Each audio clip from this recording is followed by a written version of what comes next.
Happy Wednesday. It's the Jam Nation podcast with Jonesy and Amanda. We talked to Melanie Tate. She's a writer and she grew up pretty much with her parents owning the Big Potato. They've only just sold it in Robertson in New South Wales. Well, what's a big potato worth these days? Well, I don't know. They also Because people are off the carbs now. So. Well, they owned the shop next door as well. Yeah, that's part of the deal, isn't it? Part of the deal.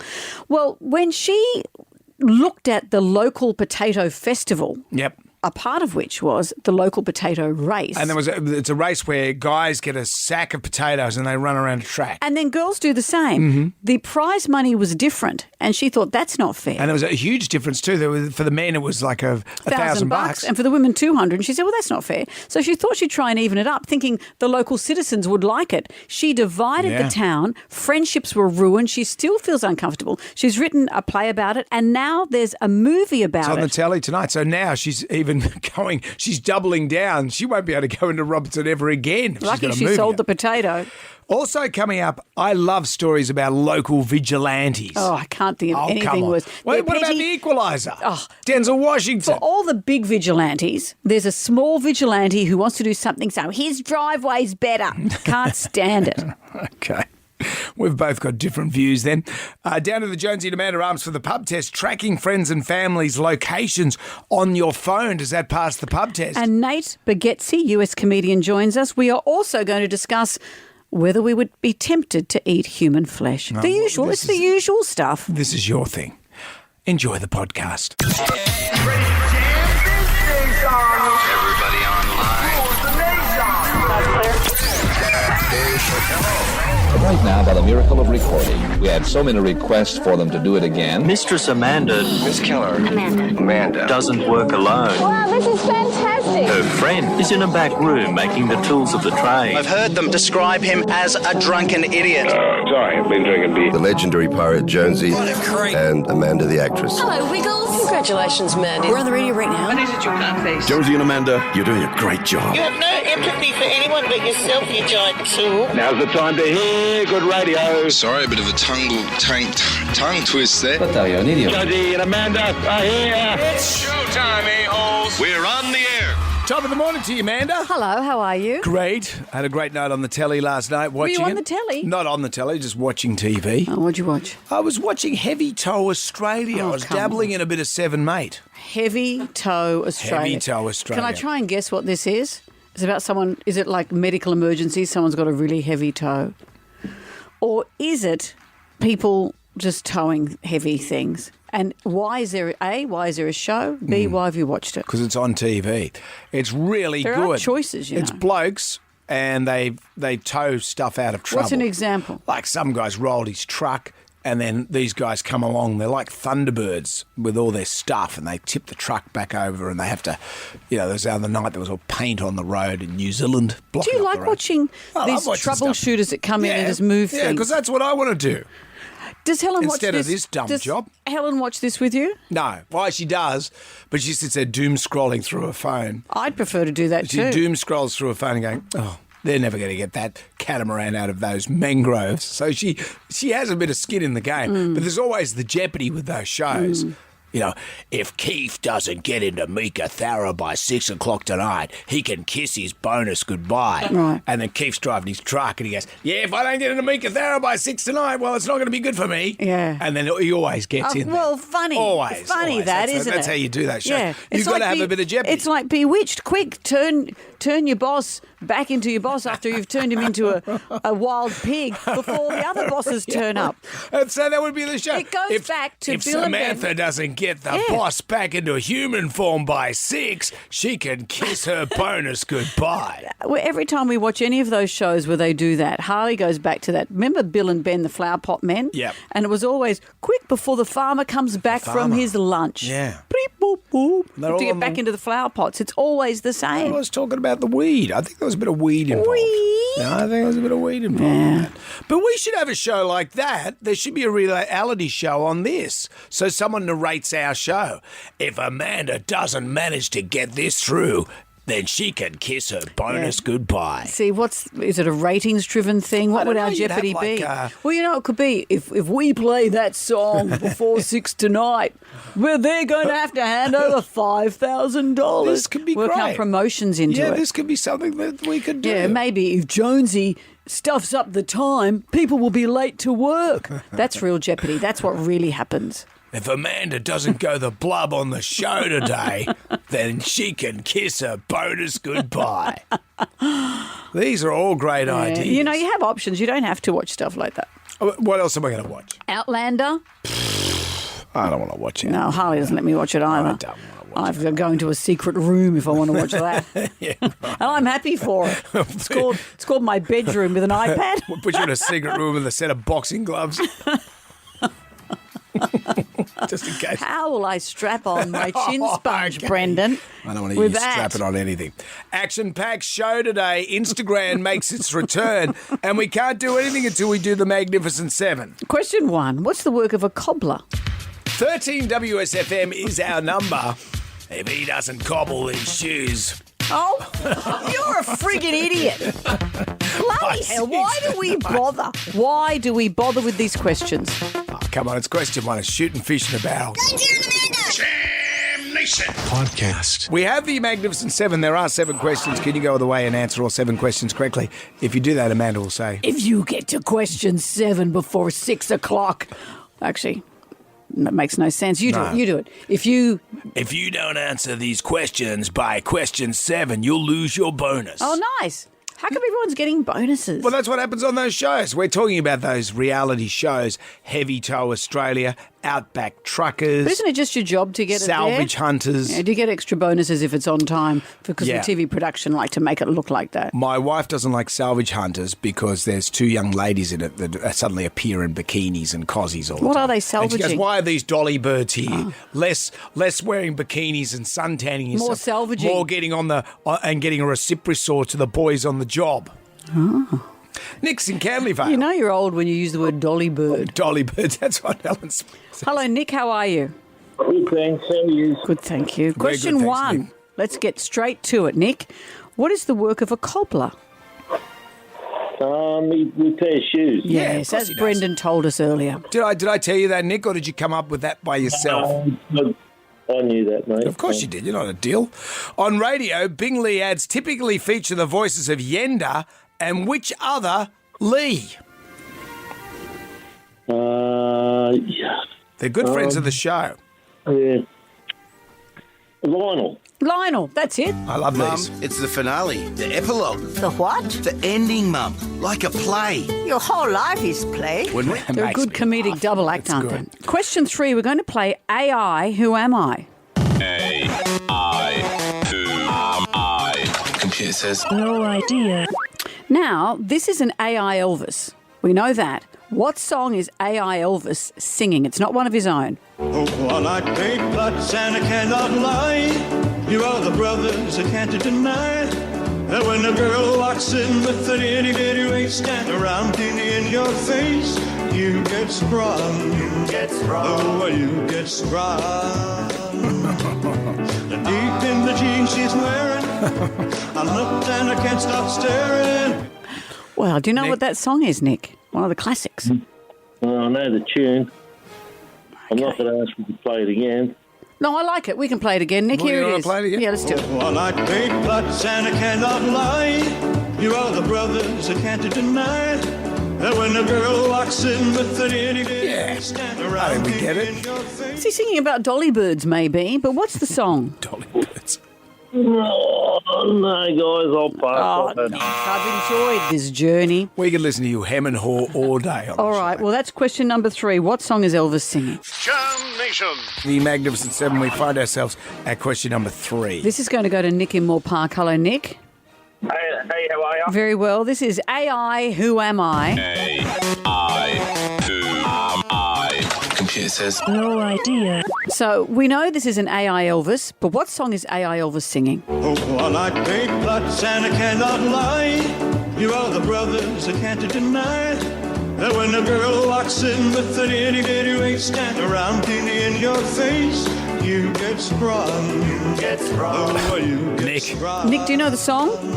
Yeah, it's Mix-a-Lot. Say again? Sir Mix-a-Lot. I like big butts. Oh, Yeah, or- do you, Nick? Well, the song's Baby Got Back, but Yeah. yes. Like big butts and I cannot lie. Etc. Other brothers can't deny. Which white rice exports have recently been banned by which country? White rice. Yeah, I think. China? No, not China. But they like their rice. Lynn's in Caringbah. Hello, Lynn. Hi, guys. How are we? Very Great. well. White rice exports have been banned recently by which country?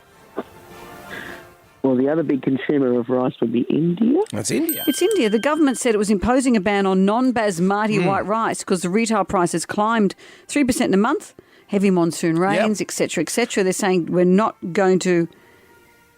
White rice exports? Would it be imports? No, exports. They're because they want to keep it for the keep people. all We've got the a billion rice for people themselves. in India. Yeah. So the basmati, they're going, oh, we got tons of that. You don't want that. I like basmati. I do too. That's a better rice. Question number 5 for you, Lynn. Matt Stone, Trey Parker created which cartoon show? Oh, I've got no idea. I'll have a stab and go The Simpsons. Oh, sorry, Lynn. Jordan's in Emu Plains. Hi, Jordan. Hi, guys. How you going? Good. Great. Matt Stone, Trey Parker. What show did they come up with? South Park. South Park. Apples Never Fall, Big Little Lies and Nine Perfect Strangers are books by which Australian author? Sorry, can you repeat that? I did miss that. That's okay. Apples Never Fall, Big Little Lies, Nine Perfect Strangers. They're all books, and they're written by an Australian author. And she's very famous overseas, and We've had her on our show Nicole many times. Kidman and etc. turned them into movies. Leanne Moriarty, that's it. Moriarty, yeah. Yeah, you're not Googling this, are you, Jordan? No. Of course not. Just do it discreetly, mate. Yeah. Question 7. Who are the Matildas playing tomorrow night? Is it New Zealand? No, it's not. Sorry, Jordan. I already did them. No, we haven't. Yeah, we played New Zealand. No, No, we're Ireland. Yeah. Michael's in Pitttown. Hi, Michael. Good morning, Amanda and Jonesy. How are you, You're Michael? like a cartoon character, Michael. Yeah, sound great. Who are the Matildas playing tomorrow night? Is it Nigeria? It's Of course it is. Nigeria. Congratulations to you, Michael. You've won the Jam Pack. It's all coming your way. 2 tickets to Il Divo, returning to Sydney October 31. $150 to spend at Staywell Hotels. Escape winter with Leisure Inn and Park Regis. And Jonesy Demand character choose for the colour and some Staler pencils. Michael, anything you would like to add? Thank you very much. Michael, you're welcome. Well done. Jonesy and Amanda. Jam Nation. Podcast. Good morning. Do you mean to wish me a good morning, or do you mean that it is a good morning whether I want it or not? All of them at once, I suppose. I'm going to flick through the Jalmanac, our big book of musical facts. On this day in 1978, Brendan, you're going to like this one. Elvis Costello and the Attractions released Pump It Up. Great song. Elvis Costello wrote the song so many years ago. I'm sure you're surprised when it was back in the spotlight after pop star Olivia Rodrigo was accused of lifting one of his guitar riffs for her 2021 song Brutal. Here is Olivia's riff from Brutal.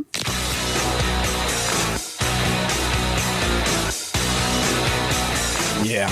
Sounds exactly like the riff from Pump It Up. Here's Pump It Up. Yeah. There it is. But you know who else had a crack at this? Remember the Road Traders with this? Oh, everyone's had a go. Nat Bass, how could you do it to us? When a Twitter user said Rodrigo's song was pretty much a direct lift, Costello defended anyone who wanted to use it. He said, look, it's fine by me. It's how rock and roll works. Mm-hmm. You take the broken pieces of another thrill and make a brand new toy. Well, he did actually steal his name from Elvis. Well, still. Because he liked him so much. Yeah, still. I mean, in a world of litigation, how Sure. refreshing. So I'm it's going like to write a song now. What song are you going to write? I'm going to write something that sounds exactly like Pump It Up. What about this? I wrote this. I wrote this. I'm suing Elvis Costello. Jam Nation. Yesterday, Jem Y. Rai, who works with us, interesting backstory of Jem Y. Rai. His car blew up because he didn't put oil in it, and he ignored the warning light, the little oil can-shaped lamp on the dash. Mm-hmm. He ignored that, and the engine seized. Yeah, can happen. Then Jem Y. Rai's poor dad was then taking the bus because Jem Y. Rai was using his dad's car. And his father lamented that it was filled with junk like Ryan's car was, and the light started to come on in that, like the petrol light. Yep. he ignored as well. Us being from a very capable generation, we see a problem, we solve it. We got Gen Y Rye a car. The deal was it had to be covered in pictures of us with a big thing on the back, honk if you like Jonesy and Amanda. He said he's had a very quiet time on the road. He's had one honk. Yeah. And that's because he was just sitting at the green light and hadn't paid attention. Anyway, the car's going well? Yeah, it's going all right. There's a few lights on, though. Okay, what lights now? Well, there's the airbag one. Yep, we figured don't out. worry about that. And then there's one that it just says service. Right. And what would that mean to you, right? I don't know. It was like that when you guys gave it to me. Well, the warranty ran out when we gave it to you, mate. I would say that you need to take it to go and get serviced. We gave you a free car. I think from now on you have to do this Can you stuff. guys do that? I don't want to do that. Sure, okay. Certainly since your star has risen on our show, that the offers are coming in. Yesterday you endorsed a product, cinnamon-flavoured twisties. Yeah, I only eat cinnamon-flavoured twisties. Cinnamon-flavoured twisties, ask for them by name. I know you don't get paid to say that. Gets paid in snack I food. know, it's sad, isn't it? Then Digital Jenna, our digital lady, put up a thing on our internet. What should Gen Y Rye promote now he's become a full-blown influencer? Some interesting responses here. What have we got? Well, undies. Would you do that? Sure. Would you be photographed in your undies? Everyone's got a price. Okay. Condoms. You only need one, but if not, you may become two. Wow. So goodness, would you advertise condoms? Yeah, sure. Sure. Okay. Haircuts. Oh, some people are cruel, aren't they? What's wrong with my hair? Oh, nothing. They mate. must be saying what a Looks wonderful. good. People are saying car maintenance. Yeah, that's good. Valvoline. Yeah. You could do a Valvoline commercial. Is that like Vaseline or something? No, Valvoline is engine oil, mate. Oh, okay. Yeah. Poor old Lawsy said they go, what? Someone's taking my territory. Valvoline. So Lawsy is going to do an underpants commercial apparently, so I might beat you to the punch there. You'd have to have a big set of underpants. That's how his voice is so deep. There's a lot to carry. Oh, you're looking through I thought you were looking through the list. What That's else? it? Well, have a look. What else have you seen there that's piqued your interest? People have written grain waves. Yes. Leaving. Leaving? What does that mean? Well, I think it obviously means that they'd like you to leave. They want you to stay for a Cakes, long time. Ultra Tune. That was mine. Ultra was it? Tune. Did you we say should do an Ultra Ultra Tune deal. Maybe Ultra Tune can look after your car. I don't know what that is either. Well, it's a place that services your car. So you Yeah, take it in and go with there the for a service haircut light. too, right? Ultra Tune. Jonesy and Amanda. Jam Nation. Podcast. One of my favourite living room stories was when I visited the Big Potato in Robertson. Our next guest's family owned the Big Potato. What you may not know is the huge controversy surrounding this potato and its relationship to the town, really. It's a story about a local potato race. It was so juicy, it's been turned into a film called The Appleton Ladies Potato Race. It's been written by the woman whose family owned the potato. It's been described as a heartwarming, funny and smart show, like the woman who wrote it. She's here to tell us more. Melanie Tate, hello. Hi, Amanda. Hi, Jonesy. What a lovely introduction. Well, Melanie, this story is fascinating. So it all goes down to the potato sack race, the world-famous potato sack race. The main prize is $2,000 for the men, but for the women, it's only $200. So take us from there. What happens? Yeah, so that's right of the movie, but in real life it was $1,000 and $200 for the potato race. So a potato race is where you put a sack of potatoes on your back and you run around the oval in front of everybody in town on show day. And in 2018, I didn't discover, because that was the case. I discovered, though, that it was $1,000 prize money for the men's race and $200 for the women's race. And you know how when you stupidly mention finding something like that, you've got to do something about it? Mm. So I did a little fundraiser thinking, just my friends we'd raise the extra $800 and that'd be the end of it. And of course it wasn't. It was like the start of it. And it was one of those things where I raised the money, and I think maybe half the town were really into it and really into it being corrected, and the other half were just kind of a bit up in arms about it. Why were they up in arms? What was it that upset them?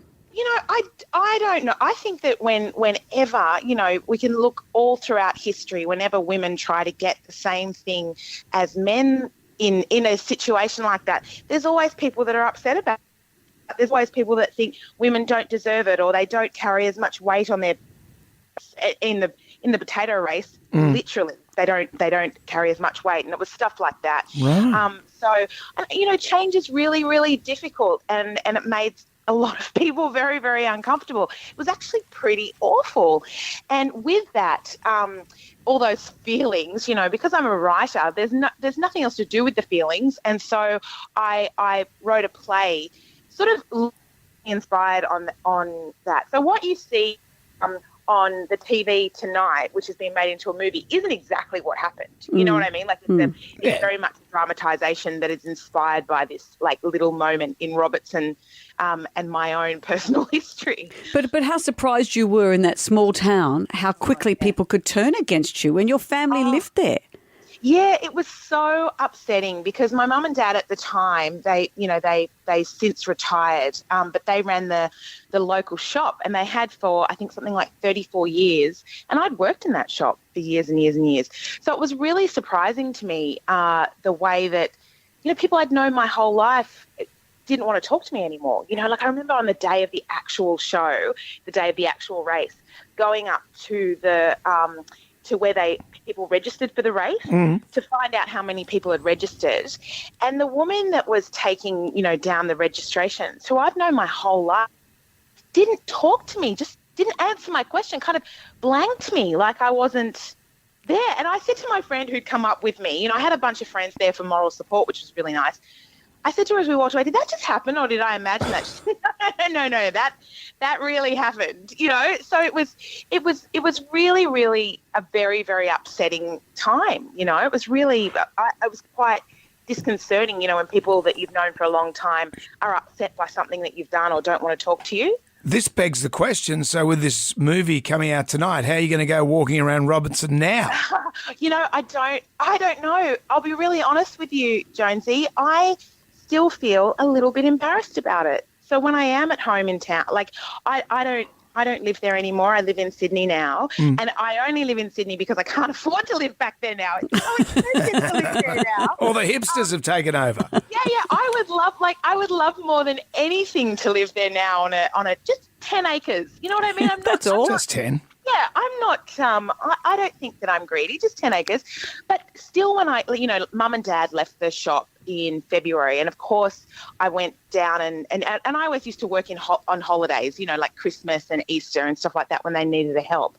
And I would still feel really embarrassed about it. And I kind of, if somebody would come in and not be all that polite to me, I would have this, and this is crazy. I mean, it was 5 years ago. I'm sure it's the last thing on people's minds. But I would think, oh my gosh, did they, are they being rude to me because of the potato race? Wow.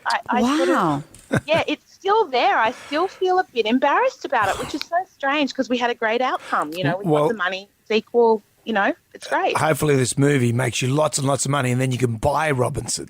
You can buy the whole town.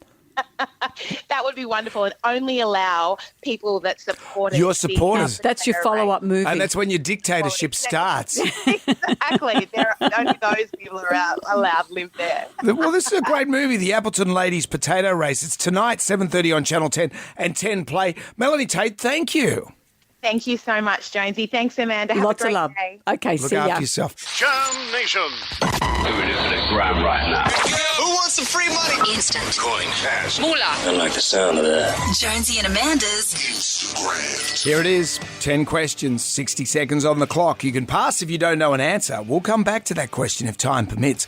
If you get all the questions right, $1,000. You can take that $1,000 and go. People have done that. But some people have taken the option of the double or nothing. We call them brave people, brave souls. You've sometimes lured people to lose everything. That's unfortunate, but I do feel part responsible for that. Not fully. But having said that, those people felt excited that they had a crack. They felt like they were alive, Brendan, didn't their they? fellow citizens said, gee, that guy is good. He had a crack.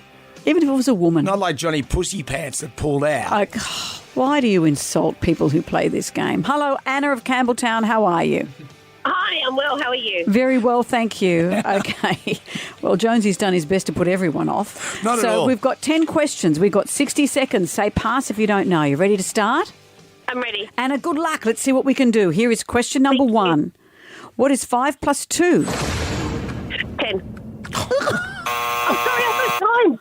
Oh, Anna, I'm sorry. You know, and I'm a maths idiot.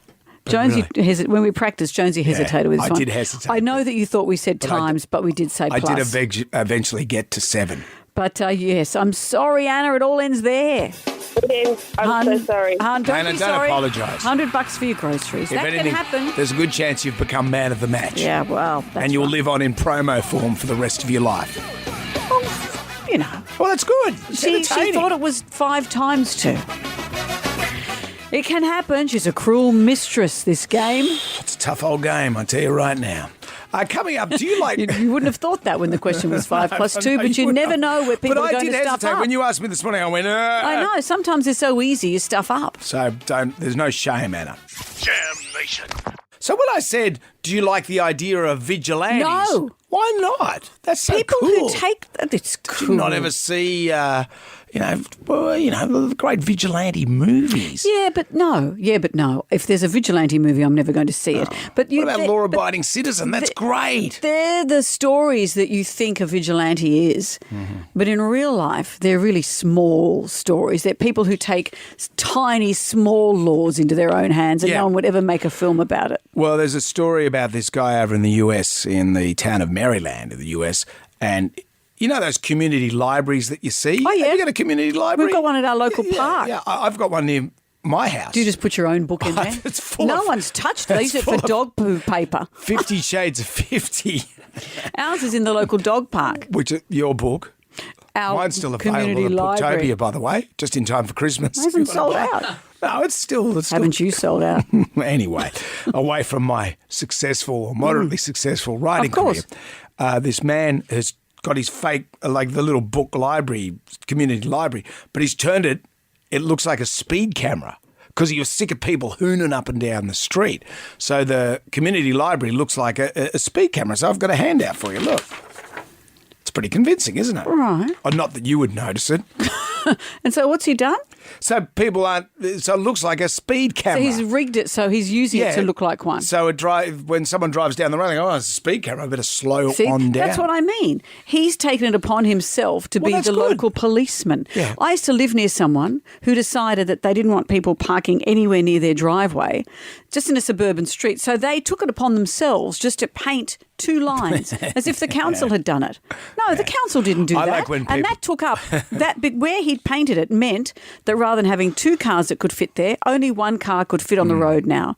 That is so small-minded when people take the law into their own hands. I like when people write no parking across their driveway, but it starts off with good intentions with no, the no is really big, and then it's park, and then they've run out by the time they get to ING. They haven't spaced it properly. I've got no space here. Yeah, that's a crazy handmade sign, that one. If you're going to do it, you've got to measure it out. What about my mate Reg? He's got a steep driveway and it goes onto a narrow road, and across from his driveway he was tired of people just parking there. Because How dare they park on the road? Because when he comes down the steep driveway, he has to, it's awkward. He has to do a 2-point turn to get out of his own driveway. Well, how do you then stop people parking in legal places on the street? So what he did, how good is this? He went out to the beach, nicked 2 no parking signs, poles and all, the little concrete blocks. But they're in concrete, aren't they? Ripped them out of the ground. He's a big unit. Ripped them both out of the ground. Well, how does he do that in the middle of the night or something? He drove it back home in his little 121 Mazda, so sticking out the sides. Like the cars are used to move giraffes. Yeah, it's sticking out the sides. Then he got some post cement and he put them in across from his driveway. They have been there now, those signs, for 15 years. No one's noticed and no one parks there. And no one's noticed 2 big holes in the thing at the beach. No, it's like cool. You just blame it on local youths have sold the signs. See, do you find that admirable? I love it. I find that so I love petty. vigilantes. I can't stand it. I think the tribal drum would beat for this as well. Local vigilante. Now, one man won't back down. Maybe you're the vigilante. Maybe you're irritated by a vigilante. Yeah. We'll take both sides of the story. Hey, you're a dab ham with painting on the road. Nation podcast. The tribal drum is beating a local vigilante. Now, one man won't back down. Yeah. So I know, when you say this about local vigilante, it's Charles Bronson. He was the king of vigilantes. Sure, but they're not people saving the world. They're people who are doing it for their own good, so that no one goes near their driveway, no one parks across from where they want to park their car. It's all small, and it's all mean. It's important. This man has made his own speed camera to stop people hooning in the area, but he's also the fake speed camera doubles as a community library. So this man is a vigilante and an upstanding citizen. I would say to you that he's changed the front of it so it doesn't look like the community library anymore. No, it looks like a speed camera. Yeah, that's right. So he stopped it being used as a community library. Smart people would know the difference. Well, there's a speed camera. I'll go and read the books inside it. It's natural. Ian has joined us. Hello, Ian. Hello, Jonesy and Amanda. How are you? Very Good, well. thanks, Are Ian. you the vigilante or do you know the vigilante? Well, it was my dad years ago. I think you'll both get something out of this story because what happened, we lived near a race course and there was stables in our street, but people kept parking across Dad's driveway. So we thought, I'll professionally get this sign done. He did it himself, but it was really professional. That said, no parking, horses crossing. So it worked, but the trouble was, the horse people thought it was real and started crossing their horses in front of our driveway. Love it. And there was always horse poo all over the driveway.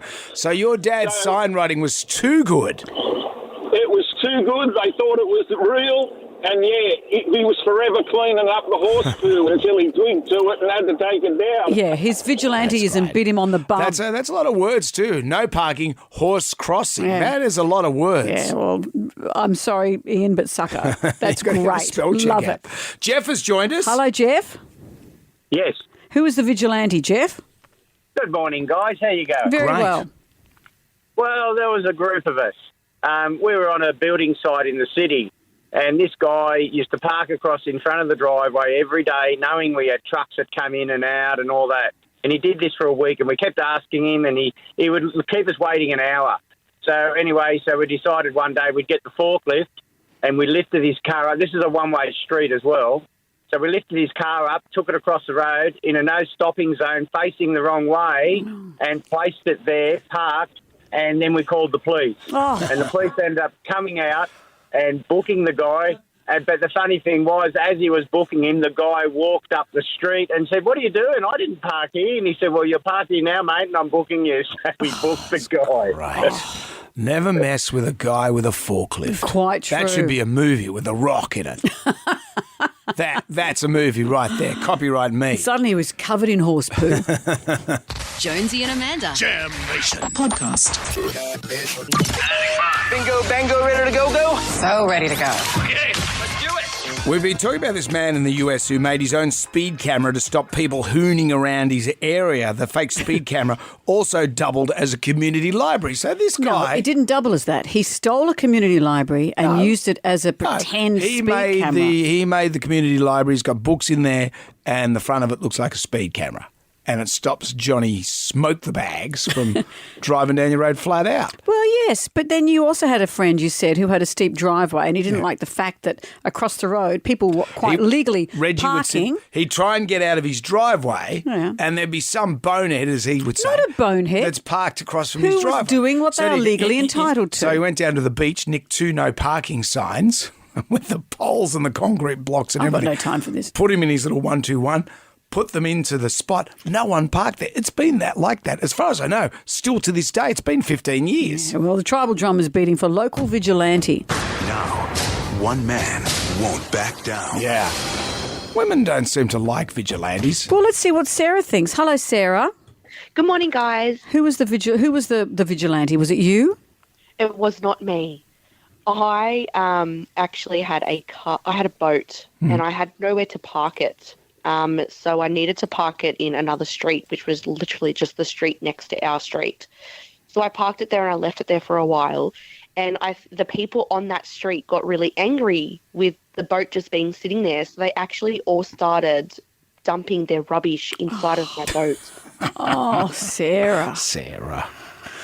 How did you feel about that? Did you accept that you were taking up a couple of parking spots? It's hard with a boat in a suburban area. Oh, God, no, I didn't just accept it. But what did you? But I mean, you know, it's. Well, what did you do when you wanted to go out water skiing? Well, I obviously when I went and picked it up, I was quite angry, and I door knocked a few places, and they did just close the door on my face. So I obviously knew from the people that slammed the door in my face to the people that was like, "Oh, really? I didn't know that." I knew who were the people that were dumping the rubbish in my boat. Yeah. But yeah, so it was only left there for about 3 weeks. And what happens now? Where do you park it now? Oh, it's at my parents' house now. Yeah, that's right. I think that's probably a good lesson. Got a boat / skip out the front of their house. Thank you, Sarah. Thank you, Sarah. Jam Nation. Let's get on down to the Jonesy de Amanda Arms for the pub test today. Tracking friends and family's location on your phone. Does this pass the pub test? There's a whole lot of new apps at the moment that, well, they're not brand new. They've been around for a while, but they're now being used to track friends. They've been used for parents to keep an eye on their children. And maybe kids, well, we've got Snapchat where kids seem to know where all their friends are, which I would find so stressful. But now we're hearing that adults are using it to keep track of their friends. Would you like to know where your friends are? No, well, I kind of do anyway, because you see them on Instagram and all that stuff. But you don't see them at the time. To know that all your friends were catching up and you weren't invited, whether you're 15 or whether you're 50, that's terrible. Some people are saying, I mean, our producer Megan said that she and her friends use it to keep tabs on each other, partly for safety reasons, make sure everyone's safe. But she said everyone knows each other's business. You know, if you look who so-and-so's over in Leichhardt. Oh, she's catching up with her ex-boyfriend. That's too They much. all know Everyone what you're knows up to. too much and what if business you these don't days. feel like going out and you say, look, I'm not well, I'm staying home tonight. And that last minute, someone says, look, let's just go up the shop, get some... Splendor in the grass is on. No, Let's go. Well, let's just go up and get some takeaway up the road or whatever. Or sit in a little restaurant. Suddenly, everyone knows you've lied. It's too much. It is too much. Do you like the idea of this? I don't like it. I don't like it at all. It uses the same GPS data that people use on their iPhones for anxious parents, and now people are using it with their friends. I think there's just too much observation these days. Oh, I agree. I like the good old days of mystery. You know, the good old days of Captain Cook. He'd go on sail for 6 months. You wouldn't see him for 6 months. And his wife back. would have another baby and come back and... Well, 2 kids would die. Yeah. Oh, well, I've got a new baby, but we lost Tommy. Don't do the maths. Tracking friends and family's location on your phone. What do you think? Does this pass the pub test? 13 WSFM is our number. Jonesy and Amanda. Jam Nation. Podcast. Tennis star Nick Kyrgios has made perhaps the biggest commitment of his life so He got far. engaged or something? No. He's unveiled a sprawling tattoo covering his entire back with, guess what? Famous tennis players? Oh, you have like a Navratilova on your back? Yeah, and a Arthur Ashe. Or an Arthur and Ashe. Rod Laver. Yeah, or a nuke. Big nuke. No, Yvonne Corley. He's had Pokemon characters put all over his back. Let me ask you this. You have beef with Pokemon characters? Look at this pic. I'm looking at a picture of it you've just shown me. If you're going to get a full back tattoo, well, you want does like that seem a giant juvenile? sailing ship or something. Does that seem juvenile, Pokemon characters? How old are you when it's too... This is the times that we live in. You know, and also it does take a great deal of trust to get someone to put a tattoo on your back, though. Well, maybe he asked for a big soaring eagle and they went, hey, let's put Pokemon characters. Maybe this is a trick. Going to put a Squirtle on his back. What's that? Squirtle's a Pokemon. Is it? Yeah. I'm reading here the artwork features the likes of infamous Pokemon characters. Yeah, like? Blastoise. Who's Blastoise? Have you heard of that? Am I right? I think it's Blastoise. Blastoise. Yeah, thanks, Rye. Gyarados. No, that's what's that? I don't even know what No. Gyarados. Yeah, no, I forgot that one. Mewtwo. Mew. Is Mew on there, the original? And Snorlax. Snorlax. Okay. Oh, yeah. Well, you're a dork as well. Well, no, because my son, who was into Pokemon, I had to go and see Pokemon 1 and Pokemon 2, both with a raging Both hangover. without him. Worst movie ever. And he's sitting there watching it like it's The English Patient. All it's just them yelling at each other. I went, oh, my God. You didn't like The English Patient either. Well, you know, it's a bit, as they say, it's a big commitment. I'm looking, it took 5 people all at once to do it. A whole team. It's like a pit crew. But you know, I've been watching Outlander, have I mentioned that? He gets flayed Yeah, with whips. Flensed the whole thing. Whip, whip, whip. His whole back rips off. So then he has those scars. Yeah. Every time he turns up in makeup, he'll put my back on like he's in Ninja Turtles or something.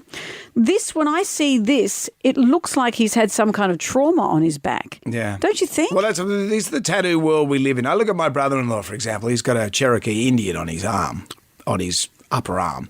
He's had that for years and years and years. And then on the other arm, when he met my sister, he's got a portrait picture of her. Really? Yeah. An attractive one? Well, it started off attractive, but over the years, I always say, oh, gee, that old Cherokee Indian's looking a bit rough. And Anita will say, that's my side. Why a Cherokee Indian? Well, and here's where we are now with these types of tattoos. He had a roofer around looking at his house and he saw the Cherokee Indian, or my sister, I can't tell. And he said, oh, you're a Cherokee Indian, are you? And he says, no. And then he's got to go through the whole story the roofer of this guy's tribe. Yeah. So that's the thing. Think about that. If you're going to get, some sort of cultural That's tattoo. right. A Maori, something that means something to other people. Yeah, those guys are or getting like indigenous. a giant moku on their face and they're not a Maori. Okay, mate. Is it cultural appropriation? I think it is. You can't just go and Well, if it means something to someone, if it means something to someone, should you not be able to? Maybe. Lucky Pokemon means nothing to anyone over the age of 10. What if Nick runs into Squirtle and he's upset that he's not on his back? These are the times we're living in. Jam Nation. I want you to get up right now. I feel like I'm taking crazy pills. Go to your windows, open them, and stick your head out and yell, I am as mad as hell. I'm not going to take this anymore. Down to the Jonesy to Manor Arms for the pub test. Tracking friends and family's location on your phone, does this pass the pub test? An interesting phenomenon. Lots of parents have this so that they can track where their kids are, and lots of kids track each other. But now friends, grown-ups, have got this to track their family and their friends.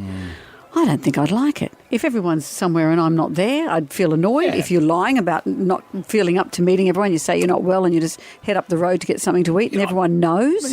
People bothering you all the time. Interesting, isn't it? So some people say, some women say they like it for safety purposes. They know when their friends are home safe, etc. I don't like the idea of people knowing where I am. Anyway, that's what I tell my husband every evening. Right. I don't like you knowing where I am.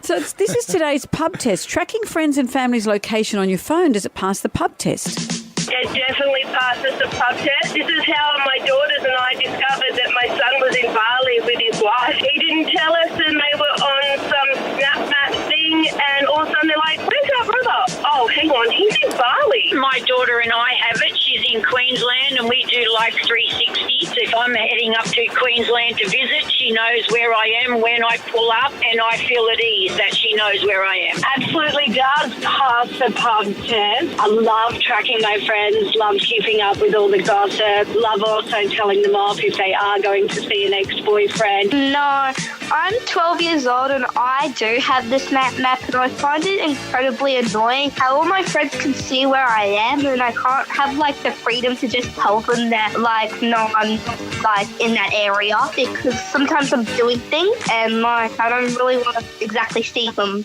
Yeah, I'm busy, man. I'm 12. I've got a lot on my plate. Leave me alone. More than us, I'm sure. Kid, good on you. Jam Nation. Podcast. Thank you for introducing me to the world of Nate Bargatze. He's this fantastic comedian, and I came across him pretty much by accident. I came across it might have been either his Netflix series or his Amazon Prime special, and I was crying with laughter. He is so funny. He's going to be joining us next. It's his first time in Australia. He's doing a series of shows here. Here's just a snippet of Nate. Nate is short for Nathaniel. Mm-hmm. So every time he flies, he struggles with the security system because they can't figure out what his name is.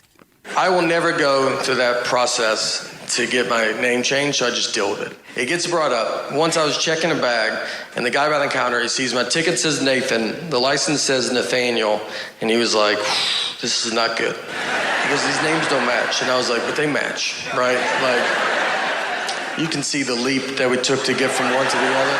And he was like, but they're not the same. I was like, but they're the same. And I'm realizing he cannot find out people call me Nate at that point because I mean, he can't handle that. He's going to call the police over to be like, there's a guy with 3 names trying to fly right here. If you guys want to just shoot him from over there. Shoot him. He's got such a lovely style. He's known as the nicest man in stand-up, and we're thrilled he's joining us next. Jam Nation. Maybe McDonald's wouldn't be thrilled with the association with the segment we're about to do. No, this is not a segment we're about to do. This is a segment that I don't want to do. Well, and you we're brought to doing the it. table. Well, this is something that was on Channel 4, English television. Viewers were left disgusted last night after watching a bizarre program that appeared to show Greg Wallace, the host, eating human flesh. It was a satirical documentary called Greg Wallace, British Miracle Meat, and it saw the presenter tour a factory which manufactured engineered human meat before trying it himself. And while the program... So it's fake human meat. Yeah, but while the program was a parody, many viewers fell for it, tweeting, "Oh, it makes me feel sick," which begs the question. Yeah. What does it doesn't beg any questions. So many questions. No. I love this. People have asked, what does human flesh actually taste like? This is a sentence I've really enjoyed. It says here, cannibalism is widely accepted to be very wrong, yet some have let curiosity get the better of them. I'm going to ask you something and answer it seriously. No. If you had not curious and a not plate of human flesh in front of you, not attached to a person, no personality attached to it, would the tiniest morsel, you'd be I'd be tempted to try it. Of course you would, but not me. No. Are you serious? You would have no curiosity as to what human flesh tastes like? No, I have none. Well, back in the 1920s, American adventurer William Seabrook set out to provide a detailed record of societies that devoured human flesh. Apparently, he noted that raw flesh looked like beef, but less red, with pale yellow fat, and once cooked it turned grey and smelt like beef. As for the taste, he said it was so nearly like good, fully developed veal. I think no person with a palate of ordinary, normal sensitivities could distinguish it from veal. Do you want to know how many calories are in human flesh, in a human? Sure. Skin is very fatty. Yeah, of course. That's why when I order human flesh, I ask them to take the skin off it, like I do with chickens and stuff. So you got Matt Preston on a rotisserie. Skin is 10,000 calories. Oh, that's Bones, 25,000. Well, you're with your bone broth. Why is the bone so fatty? Skeletal muscle, 32,000 calories. Brain, spinal cord and nerves. I wouldn't eat that stuff. Let that be known. For you. It's over 2,000 calories. The heart is 650. How fatty is the body fat, you think? Well, I'll tell you, 50,000 calories. Whoa. You'd expect that, but that would sustain you if you're at the Snow, say Jindabyne, and the restaurant was closed. Right. If you want to eat something from humans and you're looking for the thinnest option, I even do this at restaurants. Yeah, What's got the least calories? Yeah, okay. When you're at Le Cannibal. I would order the spleen, 130 calories, but I would insist that you also ordered fries so I could eat some of yours. Yeah, I'm gonna eat this spleen, but I want some of your fries. Yeah, some bit more filling. You know, this is why I don't go on boat rides with you. Why is 'Cause that? As soon as we set out from the dock, you're just looking at me and I just look like a giant chicken drumstick. Stop looking at me, Amanda. I'm not a giant chicken drumstick. I'd like a spleen with that. You're a nut. Jonesy and Amanda. Jam Nation. Podcast. Amanda! Jonesy! Is that the best you've got? That's all I could get short notice. Long story short, Jem Y. Rye blew up his car. The engine seized. Who would have thought it needed oil? Anyway, we got him a new car, and for tax purposes, we had to put a bit of signage on that car. Well, there were pictures of our faces and a big sign on the back that says honk if you like Jonesy and Amanda. You said it's been quite silent. Yeah. It looks dumb. Well, you're welcome. For some reason, brands are starting to want to hook their wagon to Ryan. Yesterday, the Twisties people sent a new flavour of Twisties for you to road test. Yeah. Cinnamon twisties. Yummy, yummy in my tummy. Cinnamon donut twisties. We're not even making this up. And how much are you getting for this? It's just product. So you're getting Twisties. Just one packet of twisties. Right. Yeah. Got to start somewhere. On social media, we said as a bit of fun, What's a bit of fun? What can Jem Y. Rye endorse next? There's a whole list of things. Getting a haircut seems to be very prevalent. Someone suggested condoms. Mm-hmm. Yep. Someone Maybe suggested. your parents should have thought of that. That is harsh. mean. Imagine a world without Jem Y. Rye. Valvoline engine oil. That was one. Oh, this one. Car maintenance. Another one. Undies. Oh, yeah. Do you think you could model undies? I reckon I could, yeah. Yeah? What sort of undies would you So we'd have you on a big billboard in town, just you and your undies. Yeah, I'll do it. I do it. Someone said here, cakes. Someone said grain waves. Someone said leaving. What's that, like guttering?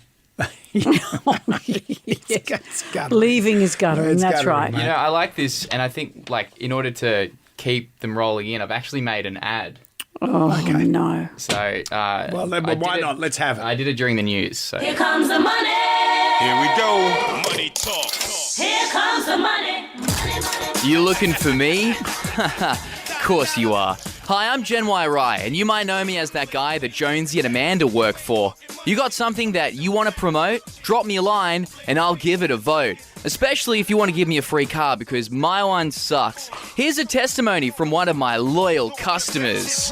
Gen Y Rye is very handsome, and don't be mean to him because he didn't put oil in his car. I'm Gen Y Rye, and this is what I Gen Y buy. Wow. Okay. Wow. Okay. Those headphones aren't going to fit on that big head for much longer. Thank you. Thanks, mate.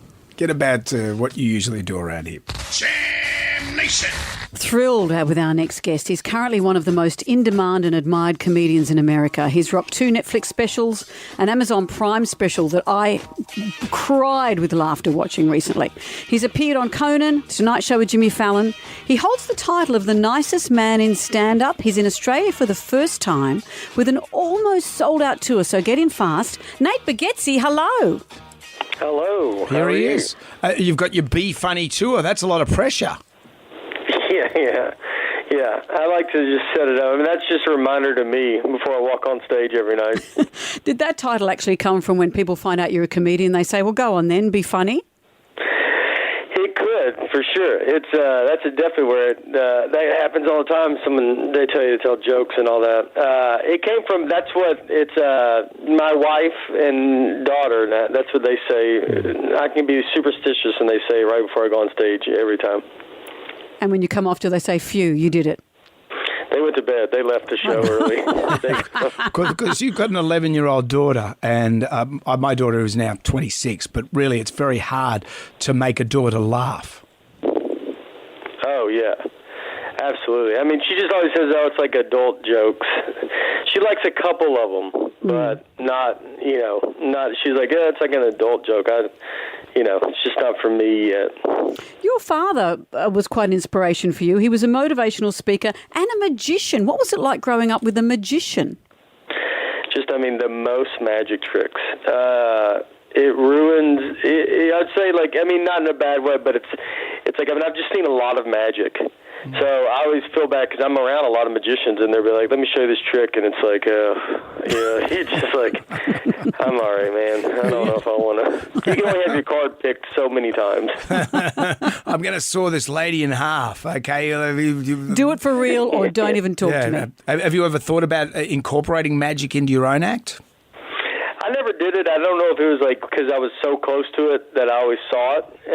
It's a lot of work. I mean, magicians have to work on their act, constantly every day. So I think I got that work ethic from my dad with comedy, but magic was, I can't even do it. I can ruin it for you, but I can't do it. And it's true. Like a magician, you've got to have a leap of faith as well. When you get a volunteer from the crowd, they've got to go along with you a bit. I remember when I was a kid, this magician got me up on the stage. He was doing this thing with some padlocks, and he was in a bag and stuff, and I had to inspect the padlocks. And I actually watched him take the tape off the padlock and put the key in, but he just winked at me. So he had all his trust in me as a 10-year-old kid not to ruin the act. Yeah.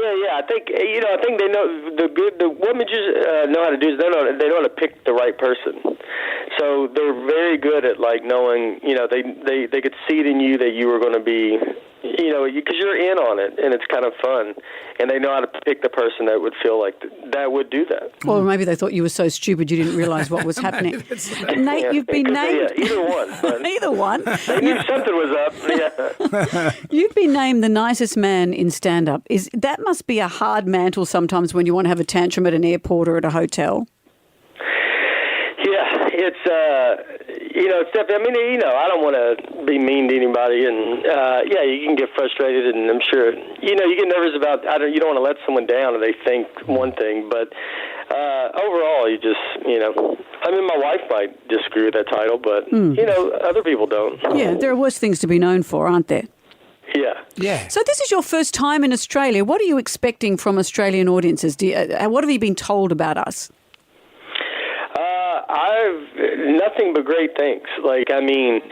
I heard it was just when you come here, and we're here now, that it's just, so far everybody's been super nice, and I feel like it's a lot, they're like us.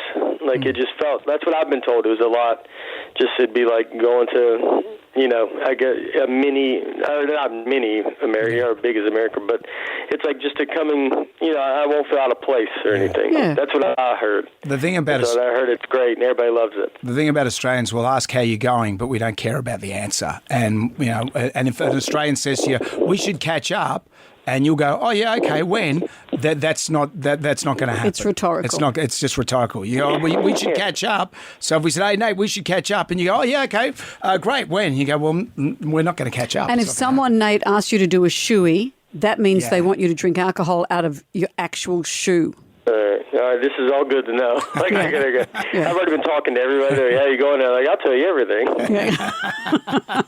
Well, Nate, we are so looking forward to seeing you. The Be Funny Tour heads to Sydney, Melbourne, Brisbane and Perth. To get your tickets, head to Ticketmaster or Ticketek. Nate Bargatze, thank you for joining us. Absolutely. Thank you so much. I really appreciate it. Thanks, Nate. Take it easy. Jam Nation. Everybody shout! Come on now, sing out! It's time for the Ghoulies get together. Imagine winning $20,000. Picture that. Just for whinging about something, the stuff that annoys you every day. Well, download the iHeartRadio app, go to WSFM, press the microphone, record your ghoulie. If you're our favourite ghoulie of the year, you win 20 grand. What have we got? What gets my ghoulie is when you're driving and listening to WSFM and you enter a tunnel and those stupid tunnel operators come on and cut the radio just to announce something and you end up missing the segment. It's true. You're in the tunnel, you're driving along, and then all of a sudden, there is a blazing truck inferno in the tunnel. Remember that time? I'm trying to listen to Roxette here. Remember that time I was in the tunnel and I thought, an announcement, and it was me. It was you run out of petrol. Yeah. Some idiots run out of fuel. Yeah, and I thought, I've become that person. I've become the announcement person. Awful. What else have we got? You know what really gets my ghoulie is parking on a street where there's clearly two spots available for to park and somebody takes up both those spots and only one car's there. It's annoying. You're making me walk further because you can't park. Anything you want to say about that? No. I agree with that. You park your car like it's been stolen. Brilliant. Doors are open, there's smoke coming out of it. That's not true. Out with the bad, in with the good. If you dipped out, doesn't matter. You can always contact Not us true via most of the time. the iHeartRadio app. Jam Nation. Podcast. Well, our favourite caller, email, or Facebook friend wins dinner at Hurricane's Grill to the value of $300. Get Hurricane's Grill restaurants in Circular Quay and Brighton Sands. Jonesy demanded tea towel and 18th birthday key ring coming your way as well. We have a trivia quiz called Instagram. We play it every morning at 7 o'clock. 10 questions, 60 seconds on the clock. If you get all the questions right, you get $1,000. If that happens, we ask you if you want to double your money by answering one more question. The questions are relatively easy, but people still get tripped up. Anna from Campbelltown didn't get very far today. Well, she didn't. She didn't get past question 1. I'm ready. Anna, good luck. Let's see what we can do. Here is question number 1. What is 5 plus 2? 10. I'm sorry, I got time. Yeah, she said, I thought you said times, but... Yeah, that's what I told my teachers I too. know. When we practiced them, while the news is on at 7 o'clock, I said, Brendan, question 1, what's 5 plus you? And you went, hang on. But I got it. Yeah. I got it. Righto, you two. That's enough. 59 seconds it took you. Bill Weaver is next. Yeah. We'll be back from Jam Nation tonight from 6. See you then. Good day to you. Well, thank God that's over. Goodbye. Wipe the tears, baby dear, from your eyes. Catch Jonesy and Amanda's podcast on the iHeartRadio app or wherever you get your podcasts.